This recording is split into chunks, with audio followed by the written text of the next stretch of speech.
దీపమంటే చీకటులను తొలగించేది, దీపమంటే బ్రతుకున సిరి కలిగించేది, దీపమంటే చిరుకాంతులు వెదజల్లేది, దీపమంటే పాపాలను కాల్చేసేది. సూర్యుడొక్క దీపం, ఆ చంద్రుడొక్క దీపం, మన తనువును ఆడించే ప్రాణమొక్క దీపం. సూర్యుడొక్క దీపం, ఆ చంద్రుడొక్క దీపం, మన తనువును ఆడించే ప్రాణమొక్క దీపం. దీపమంటే చీకటులను తొలగించేది, దీపమంటే బ్రతుకున సిరి కలిగించేది. జ్ఞానమొక్క దీపం, ఆ ధ్యానమొక్క దీపం, మన కర్మను మోసేటి కాలమైన కవనం.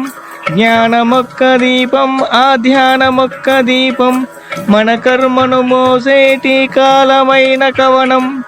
దీపమంటే చిరుకాంతులు వెదజల్లేది, దీపమంటే పాపాలను కాల్చేసేది. దీపమంటే జ్ఞానం రా, దీపమంటే యోగం రా, దీపమంటే సమరం రా, దీపమంటే అమరం రా. దీపమంటే జ్ఞానం రా, దీపమంటే యోగం రా, దీపమంటే సమరం రా, దీపమంటే అమరం రా. దీపమంటే తరతరాల మూలధనం రా, దీపమంటే జీవన భృతి ప్రాణస్వరం రా. కన్నీటిని కాల్చేటి అగ్నిగుణం రా, కష్టాలను కడదేర్చే అగ్నిస్వరం రా. దీపం దీపం దీపం దీపం దీపం దీపం దీపం దీపం. నమః శివాయ, నమః శివాయ, నమః శివాయ.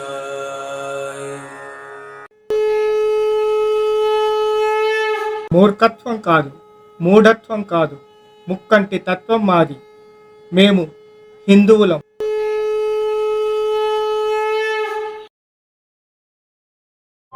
భయం బ్రతికి ఉన్న వారిని కూడా చచ్చేలా చేసేది.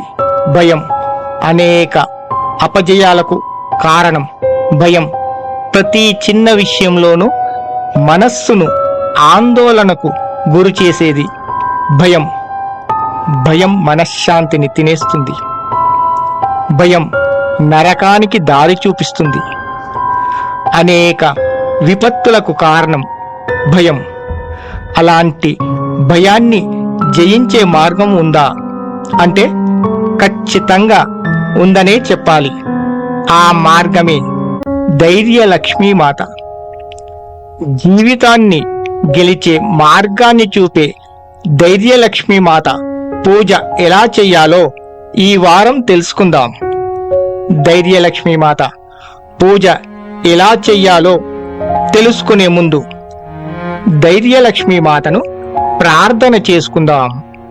అష్టబాహుయుతాం లక్ష్మీం సింహాసనవరస్థితాం తప్తకాంచన సంకాశాం కిరీటమకుటోజ్వలాం స్వర్ణకంచుక సంయుక్తాం సన్నవీతతరాం శుభాం అభయం వరదం చైవ భుజయో సవ్యవామయో చక్రం శూలం చ బాణం చ శంఖం చాపం కపాలకం దదితిం ధైర్యలక్ష్మీం చ నవతలాత్మికాం భజే. ధైర్యలక్ష్మి మాత పూజ చెయ్యాలనుకునేవారు మీ ఇంట్లో గల దక్షిణ భాగంలోని గదిని అమ్మవారి పూజ కోసం కేటాయించవలసి ఉంటుంది. దక్షిణ భాగంలోని గదిలో అమ్మవారిని, పడమర భాగంలో అమ్మవారి పీఠం ఏర్పాటు చేసుకొని పీఠం పైన పసుపు రంగు వస్త్రం పరిచి ఆవాలను పోసి వాటిపైన అమ్మవారి చిత్రపటాన్ని తూర్పు వైపుకు చూసేలా ఏర్పాటు చేసుకోవాలి. చిత్రపటానికి 3 లేదా 9 లేదా 11 నిమ్మకాయలతో కూడిన నిమ్మకాయల దండను వేసుకోవాలి. అటు తర్వాత అమ్మవారి ముందు ఇనుప చెంబుతో కూడిన నీటి కలశాన్ని ఏర్పాటు చేసుకోవాలి. ఏర్పాటు చేసుకొని అమ్మవారి చిత్రపటానికి కుడివైపు త్రిశూలం, ఎడమవైపు శంఖం ఉంచాలి. కొబ్బరి బోండానికి పసుపు రాసి శ్రీగంధం కుంకుమలతో కూడిన బొట్లతో అలంకరించి కలశం పైన ఉంచాలి. ఆ కలశం ముందు ఇనుప పాత్రలో ఒక మట్టి ప్రమదను వెలిగించి ప్రతిరోజు 3 లేదా 5 రకాల పువ్వులతో పూజ చేసి 2 రకాల పండ్లను, 2 రకాల నైవేద్యాలను లేదా 2 రకాల పిండి వంటలను నైవేద్యంగా సమర్పించాలి. అటు తర్వాత అమ్మవారికి ప్రార్థనా నమస్కారాలను చేసుకొని మైసాక్షి పొగను వేసుకోవాలి. వైద్యలక్ష్మీమాత పూజ చేసేవారు ప్రతి చతుర్దశి నాడు ఉపవాస దీక్ష ఉండాలి. ఉపవాస దీక్ష ఉన్న రోజు పీఠం పైన ఏర్పాటు చేసిన వస్త్రాలను, ఆవాలను మార్చాలి. కలశంలోని నీటిని మార్చాలి. ఆవాలను, కలశం నీటిని ఏమి చేయాలంటే కలశం నీటిని ప్రతిరోజు 2 చెంచాల నీటిని స్నానం చేసే నీటిలో పోసుకొని స్నానం చేయాల్సి ఉంటుంది. దేవుడి గదిలో కాకుండా స్నానం పూజ చేసుకున్నాక మైసాక్షి, ఆవాలు కలిపి పొగ వేసుకోవాల్సి ఉంటుంది. ఇలా 21 చతుర్దశి తిథులలో దీక్ష పాటించినట్లయితే భయానికి భయం పుట్టించే ధైర్యం మీకు వస్తుంది. భార్యా పిల్లల కోసం ఎంతో కష్టపడుతున్నా గౌరవం లభించడం లేదు. ప్రతిసారి అవమానమే ఎదురవుతుంది.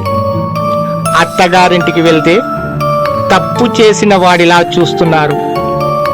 ఎంత సంపాదించినా గౌరవం లేని జీవితమే లభిస్తుంది. అందరిలో పులిలా ఉన్న ఇంట్లో పిల్లిలా ఉండాల్సి వస్తుంది. కారణం భార్య పిల్లలంటే ప్రేమ. ఆ ప్రేమే మనల్ని అవమానపరిస్తే చెప్పుకోలేని మానసిక వ్యధ. సమాజం అర్థం చేసుకోకపోయినా పర్వాలేదు, కనీసం భార్య పిల్లలైనా అర్థం చేసుకోవాలి కదా.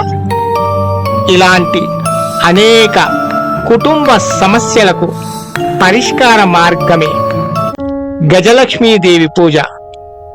గజలక్ష్మీదేవి పూజ ఎలా చెయ్యాలో వచ్చే వారం తెలుసుకుందాం. ఏకదీపం మహాతేజం జ్ఞాన విజ్ఞాన సాగరం. ఓం శాంతి శాంతి శాంతి.